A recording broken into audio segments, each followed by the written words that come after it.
Well, hello there. This is Circle 30 coming at you from North Watchers, and oh my word, have I got a war for you today. This is the third in what North Watchers consider to be a kind of best of 5 series between them and Mariana Trench. This one was particularly important for them since the Trench defeated them in their first brawl. Watchers then went on to have a 21 win streak that was broken by the very same clan, and now this war, and the guys at Watchers absolutely brought their A game. I've got a bumper edition war comprising no less than 7 astonishing replays from a war that ended in a nail-biting percentage tiebreaker in favour of North Watchers. This war, I really cannot emphasise enough the hype that surrounded it. Mariana Trench, if you're watching, a huge shout out to you, and North Watchers want to war you again. That much is clear. Anyway, enough hype, on with the replays. And first up, we're going to take a look at Dillion taking on Shrek, the number 10 from Mariana Trench, with Queen Charge mass bowlers. Nice to see a bit of variation from the good old bowler spam. And Dillion is going to come in with a Queen Walk from the top of the base, uses a wizard to funnel his Queen Walk, and he's eventually going to break her into this top left compartment and kind of walk her around in there a bit, take out some defences, and also funnel the main pack of bowlers, which is a common technique for queen chargers who like to throw their queen into bases under heel, and they kind of take out a section of the base so that the bowlers can't go there, and they're forced to go in kind of a tighter pack and subject themselves to fewer defences with a higher rate of fire. So that's the aim behind that. He's broken into the wall. Queen is under fire from an X-bow, but she's not going to stay there for long, thankfully, because of that small dead zone, which is keeping the Queen kind of pushed outwards around the base. The X-bow switches to a healer, but that's okay. It's not going to stay under fire for very long either. Meanwhile, he drops a CC full of bowlers, tanked for by a giant, which is nice. Puts some healers behind those, lets his bowlers there work on buildings to get a good funnel going, and drops a single bowler on the builder hut and the rest of them straight down the middle. And because of those double jumps he's just laid down, the bowlers have no choice but to go straight for that first inferno tower and then on through the rest of the base. Drops a rage, keeps them raged up. Meanwhile, the Queen Charge has taken out the whole of the top of the base and is now going to backtrack a little bit to take down the X-bow and the mortar, and then break in to eventually get the second Inferno Tower, which is very nice, while the bowlers under heal and rage are going to absolutely wreck the south of this base. They have to break through a couple of walls, but the number of bowlers here is astonishing, and there's only about a third of the base left. So a very efficient attack from Dillion, I've got to say. It's very impressive to watch. There was really no way this was not going to be a 3-star. Just really cool-headed, precise attack. It was very, very well executed in general. Bowlers just have to bowl these remaining last structures on the right. They've got an air defense to get through, then another wall. And he's going to rely on the few bowlers that have passed around the outside to take out the builder hut on the right. Meanwhile, the main pack of bowlers under some healers are about to get through the wall, and they're going to meet up with the Queen and take out those final few defences. So a great raid by Dillion. That is a relatively easy looking 3-star on number 10 for North Watchers. Right, moving on down, we're going to take a look at Maz Brex as he uses again mass bowlers to take on number 12. And this is going to be a more conventional set up your funnel and bowl the base over style of raid. Again, drops a queen, some healers, and a wizard to funnel them through. Lets his queen do a bit of work. Drops some bowlers and a healer on the other side of the funnel. And in a second is going to drop his main pack of bowlers right down between those two groups of troops. And they're just going to work their way through the core of this base, which has been very nicely laid out in a big line, so he doesn't need more than one jump spell, just that entry jump to get himself in. He's actually put a couple of Volks in with his king, just to help tank for the bowlers and tank up a couple of Inferno streams, which is nice. Bowlers get hit by a single giant bomb and they all go red, but the healers are like, nope, we're on it, it's cool, we're going to heal you back up, and they do. And he's got a rage spell and a free spell for the back end Inferno Tower. and the bowlers have predominantly gone left, and as a result, the left side of the base is it's dead. It's just dead. There's the only buildings left are a cannon and an elixir storage.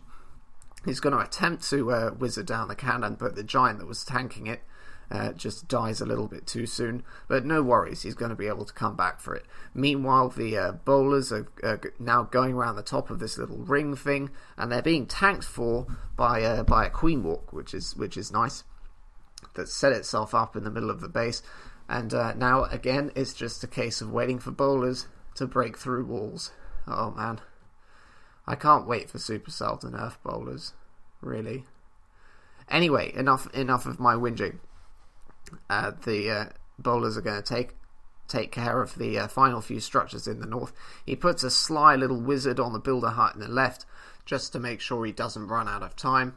As I keep saying, there are so many walls to break through. The troops decide to break through one more just because. Some bowlers get flipped by a spring trap, but it's no worries. One final wall, and then the queen is going to be able to shoot down the remaining couple of structures for the 3-star. Nice job to Mazbrex. Now we're going to check out some Town Hall 9 action. I've got loads of it for you today, and I'm going to start off with Skyline taking on number 13. Now, this replay, there are multiple reasons for me showing it. One is that the base got smashed. Another reason is that the Skyline actually retired after this war. He was an elder at North Watchers, and he was generally just a really valued member of the Watchers community, always putting his clan first, and I'm pretty sure North Watchers wouldn't be where it is today without his caring input and vision. So here he is, number 30, Skyline, stepping up to take out their top Town Hall 9, which is pretty impressive. He's going to use a Gobo Lalo, which is like a Shattered Laloon, but instead of taking a Hound in your CC, you pack some bowlers. So he's made a nice funnel, jumped his kill squad in and raged it, and as you can see, about half of the base is down at this point. And at this point, it's just a case of back and Lalooning the remaining defenses. He's got plenty of loons around. He's going to attempt to drop 2 on the wizard tower on the right, but they get air bombed and Teslas and all sorts of terrible things happen to them and they die. But not to worry, he's still got a full-sized golem left up in the core, along with loads and loads of loons. So the golem is going to tank the little kill zone at the top left, and the loons are going to be able to take that down. And all of a sudden, there are no defences left. He's got plenty of lava pups that he can use to clean up. They're just swarming the king at the moment, and then they're going to move on to the collectors on the right. Meanwhile, the last few loons are coming over to take care of the defences that are left. And that is going to be that. Very nice job by Skyline, and I'm sure your clan is going to miss you very much. I wish you very well in whatever you choose to do. Best of luck, Skyline. So that's that. One Hive Sam goes down to North Watchers, and we're going to move down to another equally impressive raid by Homie G8 on number 18. And I chose this raid simply because it's just got so many units in it, and the way he kind of surgically deconstructs this base is very impressive. He's got a few Volks, a few Hogs, a few Loons, a few Wizards, a few Wall Breakers, and a random Golem. The only thing he hasn't got really is some of those blue troops. I can't remember what they're called. I can't remember for the life of me. Anyway, he's going to Queen Walk up the left-hand side of this base and get pretty good value for the couple of rage spells he invests in it. He's going to get all these defenses up the left hand side, including a couple of Teslas, and as with the Town Hall 10 attacks, he's going to use that Queen Walk to create a funnel for the rest of his troops. So once his queen has got sufficiently far, he's going to drop some loons to take out some defenses that would be annoying for him. He's going to find the funnel creation much easier after he's taken those defenses out, so I think that's why he does that. And then he's going to drop a golem, followed by a couple more funnel wizards at the bottom, and then he'll drop his Volks and his king, and use that hole that's been nicely opened in the wall to proceed up some of the rest of the base with his Volk kill squad. Drops a jump and a heal to make sure that the Volks are going to deal with that golem safely and then move on through the base. The golem is tanking things nicely, and he's going to enjoy that tanking and drop some surgical hogs in at the back. He drops a few more hogs, tanked for by the other hogs, and then some more hogs come in, and it's all about them hogs at the moment. He drops a poison for his Queen Walk as it approaches the enemy queen, and he's going to drop a genius wizard. His queen is not quite going to survive the level 30 archer queen, but thankfully the wizard provides that extra DPS, and look, as the queen almost dies, is just left with a sliver of health, but because of that extra wizard, he manages to save his queen. He's got a couple more back-end hogs, and he's going to spam some wall breakers on that elixir collector, because why not? And all of a sudden there are no defenses left, and he's got a weird selection of units just cleaning things, and the last building to fall will be the town hall. So nice job to Homie on that very surgical deconstruction of that base there. We're going to move down to number 21, a raid by Denden, and this is Stoned Hobo, fantastically named strat. We've got more bowlers in the clan castle. This time, instead of with giants and healers, it's got a bunch of golems in front of it, which is fine, does the same thing. He drops his golems in a nice wide arc, drops some funnel wizards, all pretty standard stuff, and wall breaks into that first compartment.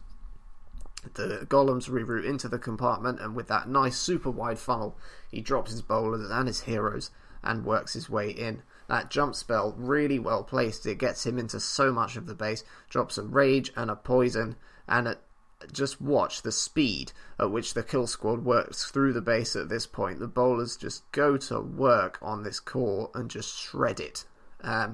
In the meantime, he's got hogs coming in at the back, bowlers still wrecking things, tanking for the hogs, and he can actually afford to put hogs on both sides because the golems have reached the other side of the base, all of them intact, which is amazing. He drops a heal for the hogs going through the arch tower. They get rerouted to a Tesla, but that's okay. He's got way more hogs than he needs at this point, just one compartment of defenses left. His hogs are going to get destroyed eventually by a troll Tesla, and they drag themselves over a bomb, and most of them get destroyed. But it's okay. As I say, he's got 3 full-size golems still up, and you really know you've wrecked the base if you manage to have that many tanks alive at the end of your raid. Again, it's just a case of cleanup as we wait for the heroes and the bowlers that are remaining to work their way around the remaining structures. Really, really overpowering 3-star by Denden. Very nicely done, showing us how it's done with the Stoned Hobo there. Right, moving on down again, we're going to go down and look at number 29, and this is a Queen Walk Bovaho by Ajay on Paladin, and he's going to start his raid with a Queen Walk. He's going to start at the right because there's a nice easy funnel that he can make on the right corner of the base. Not many units required, he just drops a couple of wizards, and that will be enough to force the Queen to go where he wants her to. So the Queen is just going to step up and take these defences inside the wall before working her way up, and what he really wants to get from the Queen Walk is, again, a funnel for the rest of his army and the enemy Queen. Meanwhile, he's dropped some funneling units at the top to create a kind of pre-funnel on the army camps. Army camps make really nice funnels because they have very few hit points, but they take up a lot of space as well. So while that's going on, he's going to attempt to wall break this wall, drops a giant and a test wall breaker. He drops the main pack of wall breakers but doesn't quite get the wall open, but that's not going to be a problem because of the size of the funnel he's created at the top. Drops a poison to catch the majority of the lava pups.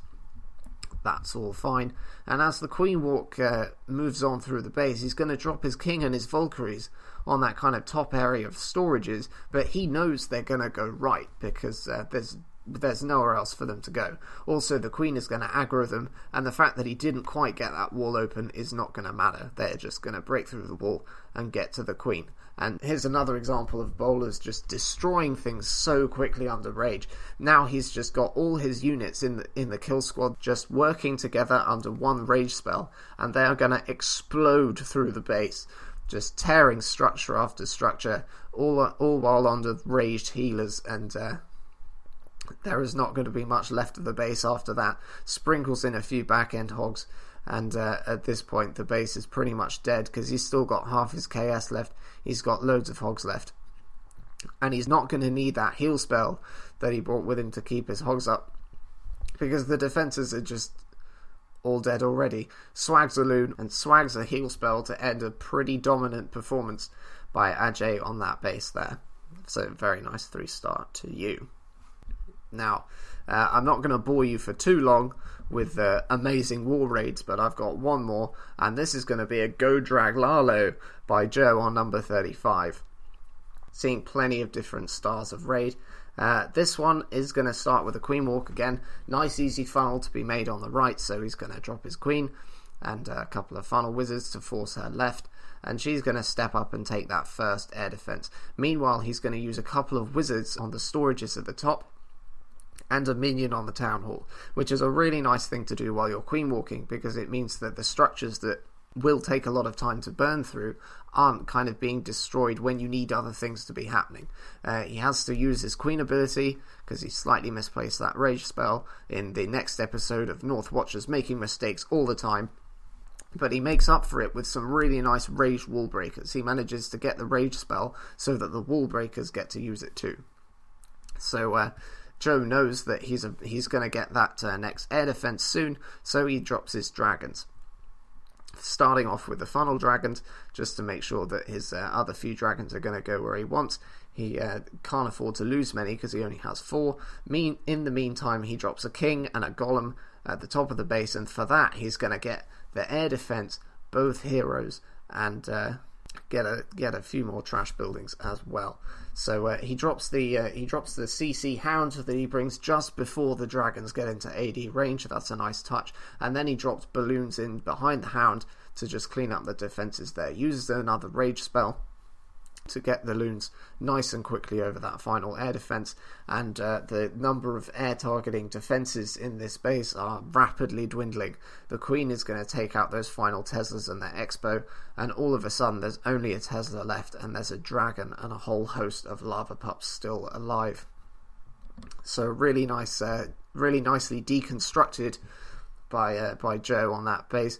That wizard beats the wall for some inexplicable reason, probably prolonging his death or something, and there goes the dragon on that final Tesla, and that will be that.